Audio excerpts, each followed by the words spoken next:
नौ economic और commercial policies को देखते हैं। ब्रिटिश की क्या क्या इकोनॉमिक और कमर्शियल पॉलिसीज़ थी। देखो ये ब्रिटिशर्स पहले भी चालाक थे और आज भी चालाक हैं। रिसेंटली एक फ्री ट्रेड एग्रीमेंट होता है यूके के साथ, ठीक है। यूके और इंडिया के साथ एक फ्री ट्रेड एग्रीमेंट होता है। इस ट्रेड एग्रीमेंट में यूके जो है ये चालाकी करता है और इंडिया जो है इसमें लूज हो जाता है। कहोगे कैसे? देखो यूके ने हमारे से अच्छे अच्छे प्रोडक्ट्स की डिमांड की, स्पाइसेस, जो भी अच्छी अच्छी चीज़ें थी, सैफरॉन है, शॉल्स हैं, अच्छे अच्छे प्रोडक्ट्स। और वहाँ पे इन रिटर्न हमें क्या दिया? इन रिटर्न हमें टॉक्सिक केमिकल्स दिए, ठीक है, जानलेवा केमिकल्स दिए। यूके ने फ्री ट्रेड एग्रीमेंट में इंडिया से क्या किया? इंडिया से जंक फूड का एक्सेस मांगा, हाई फैट, सॉल्ट, शुगर वाले फूड का एक्सेस मांगा, ठीक है। तो ये जो फूड है ये टॉक्सिक है, ठीक है, ये बहुत टॉक्सिक है, इनका बहुत इफेक्ट है हमारी हेल्थ पे। तो यूके ने इसका एक्सेस मांगा और हमारे से अच्छे अच्छे प्रोडक्ट्स की डिमांड की। तो इंडिया में ना लेबलिंग सिस्टम है, ना रेटिंग सिस्टम है। तो हमारे जो लोग हैं, इंडियंस तो इंडियंस हैं, हमारे जो बच्चे हैं वो सबसे पहले यही खाना पसंद करेंगे टेस्ट के लिए, ठीक है, लेकिन ये टॉक्सिक है। तो यहाँ पे कोई ऐसा सिस्टम नहीं है, लेबलिंग नहीं है, रेटिंग सिस्टम नहीं है, जिस वजह से बहुत इकॉनमी जो है हमारी वो लॉस में जाने वाली है। क्योंकि हेल्थ कंसिक्वेंसेस होंगे, उस पर जो भी खर्चा आएगा, उस पर जो भी बर्डन होगा, जो भी एक्सपेंडिचर होगा, वो हमारा जो है वो लॉस होगा। तो ब्रिटिशर्स की इकोनॉमिक और कमर्शियल पॉलिसीज़ हमारे जो इनका रूल था हमारे ऊपर ईस्ट इंडिया कंपनी का, वो कैसा एग्रेसिव था, वो कैसी चालाकी थी, उसको देखते हैं। No phases of economic policy. कौन कौन से फेसेस थे ब्रिटिश की इकोनॉमिक पॉलिसीज कहाँ पे? इंडिया में। तो अर्ली फेज की बात करते हैं। अर्ली फेज जो है ये 1600 से लेकर 1760 के इर्द गिर्द चलता है, ठीक है। तो इस दौरान जो ईस्ट इंडिया कंपनी होती है, ईस्ट इंडिया कंपनी जो होती है प्योरली ट्रेडिंग कंपनी होती है, ठीक है। ये इंपोर्ट एक्सपोर्ट के साथ डील करती थी, ठीक है। ये प्रीशियस मेटल्स को इंपोर्ट करती थी ब्रिटिश से इंडिया में, और इंडिया से ये लोग स्पाइसेस और टेक्सटाइल्स को एक्सपोर्ट करते थे। सेम यूके ने इस बार भी यही किया, स्पाइसेस की फरमाइश की और टेक्सटाइल्स की फरमाइश की, ठीक है। लेकिन वहाँ से क्या दिया? वहाँ से toxic, man made, artificial goods दिए, ठीक है। हाई फैट, सॉल्ट, शुगर वाले क्या दिए? प्रोडक्ट्स दिए, जो कि अनवांटेड हैं। नाउ नेक्स्ट फेज जो है वो मर्चेंटाइल फेज है। मर्चेंटाइल फेज जो है ये 1757 से लेकर 1813 तक चलता है, ठीक है। तो अब क्या किया ब्रिटिशर्स ने? इन्होंने अपनी प्राइसेस को इम्पोज किया, इन्होंने कॉस्ट ऑफ प्रोडक्शन को इग्नोर किया और अपनी प्राइस को सेट कर दिया। कंपनी ने पॉलिटिकल पावर को यूज़ किया और ट्रेड मोनोपोली बना दी, ठीक है। क्या बना दी? ट्रेड मोनोपोली बना दी। बंगाल के रेवेन्यू को यूज़ करके और एक्सपोर्ट ऑफ इंडियन गुड्स पे इस्तेमाल किया, to finance export of Indian goods, ठीक है। Industrial phase. ब्रिटिश मर्चेंटाइल्स ने जो इंडस्ट्रियल कैपिटलिस्ट थे, जो इंडस्ट्रियल कैपिटलिस्ट क्लास थी इंडिया की, उसको एक्सप्लॉइट करना शुरू कर दिया। इंडस्ट्रियल रेवोल्यूशन जो था वो कहाँ पे आया था? वो ब्रिटेन में आया था।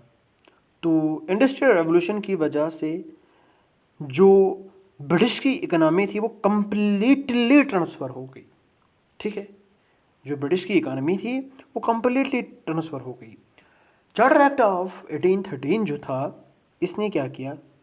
इसने अलाउ किया one way free trade for British citizens.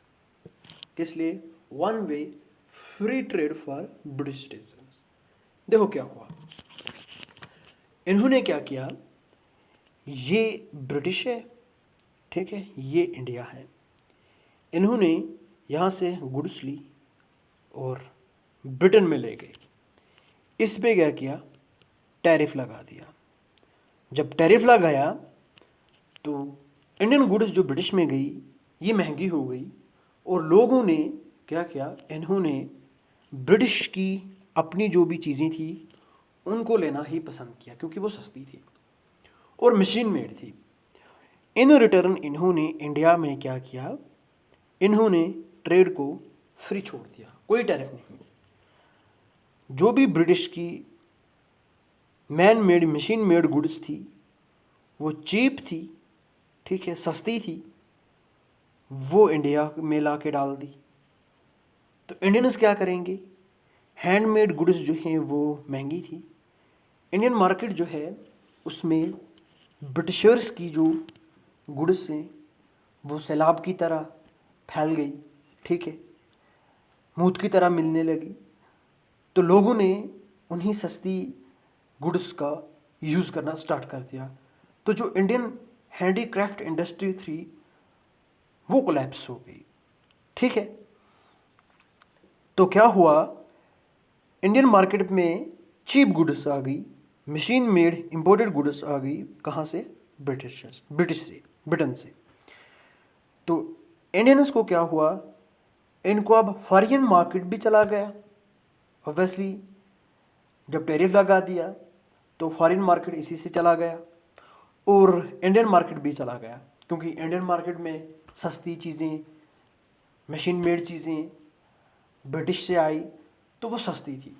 इस वजह से जो यहाँ का हैंडीक्राफ्ट जो भी इंडस्ट्रीज़ थी वो कहीं ना कहीं कोलैप्स हो गई, ठीक है। Now finance imperialism, 1858 onwards, this phase saw export of capital from India, ठीक है। Also chain of British controlled banks, export import firms, managing agency houses, ठीक है। Exploitation through railways is the best example of finance imperialism. इन्होंने क्या किया, अब इन्होंने capital को एक्सपोर्ट करना शुरू कर दिया, ठीक है। ब्रिटिश ने अपने बैंक्स बना दिए, एक्सपोर्ट इंपोर्ट फर्म्स बना दी, ठीक है। रेलवे के थ्रू एक्सप्लॉयटेशन किया। ये एक बेस्ट एग्जांपल है फाइनेंस इंपीरियलिज्म की। यहाँ पे ड्रेन ऑफ वेल्थ थ्योरी आती है। इसका मतलब होता है portion of national product of India which was not available for consumption of its own people, ठीक है। नेशनल प्रोडक्ट का वो पोर्शन जो कि अपने लोगों के कंजप्शन के लिए नहीं है, which was not available for consumption of its own people, ठीक है। इसी को कहते हैं ड्रेन ऑफ वेल्थ। नाउ आगे चलते हैं। ड्रेन ऑफ वेल्थ थ्योरी, दादा भाई नेहरू जी ने ड्रेन ऑफ वेल्थ थ्योरी को पहले दिया था अपनी बुक में, poverty and un British rule in India, ठीक है। उसके बाद RC दत्त आए, इसने ब्लेम किया ब्रिटिश पॉलिसी को for Indian economic ills in his book economic history of India, ठीक है। जो वेल्थ ड्रेन है वो कब शुरू होती है? 1757 में, आफ्टर बैटल ऑफ प्लासी। ठीक है, किसके बाद? बैटल ऑफ प्लासी के बाद 1765 में कंपनी एक्वायर करती है दीवानी ऑफ बंगाल एंड ये परचेज करती है इंडियन गुड्स बंगाल के रेवेन्यू से और उनको एक्सपोर्ट कर देती है कहाँ पे? ब्रिटिश में। तो इसी फेज को हम कहते हैं कंपनीज इन्वेस्टमेंट।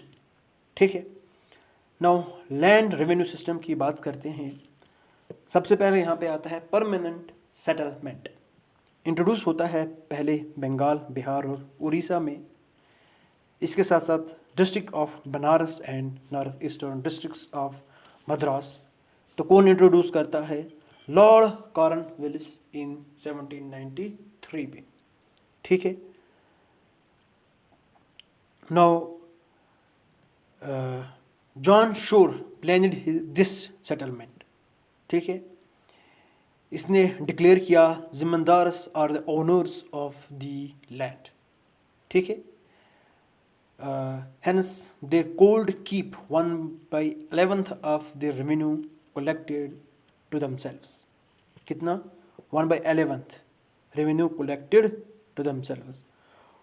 while ब्रिटिश को कितना चाहिए?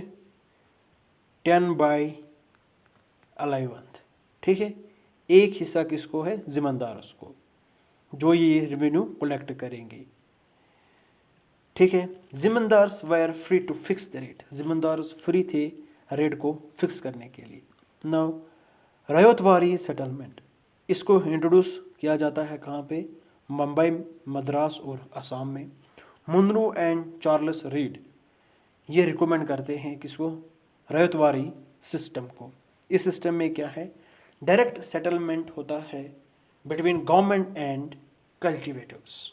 ठीक है, कल्टीवेटर्स रयोट्स के दरमियान क्या होता है? एक डायरेक्ट सेटलमेंट होता है। मालवारी सेटलमेंट जो है ये इंट्रोड्यूस किया गया था area of Ganga valley, north west frontier provinces, part of central India and Punjab में। तो रेवेन्यू सेटलमेंट जो है was made by village or estate with the landlords. Settlement was made with villages which maintain a form of common ownership known as बेचारा। ठीक है, और the mahals, इनके through क्या किया जाता था? सेटलमेंट किया जाता था।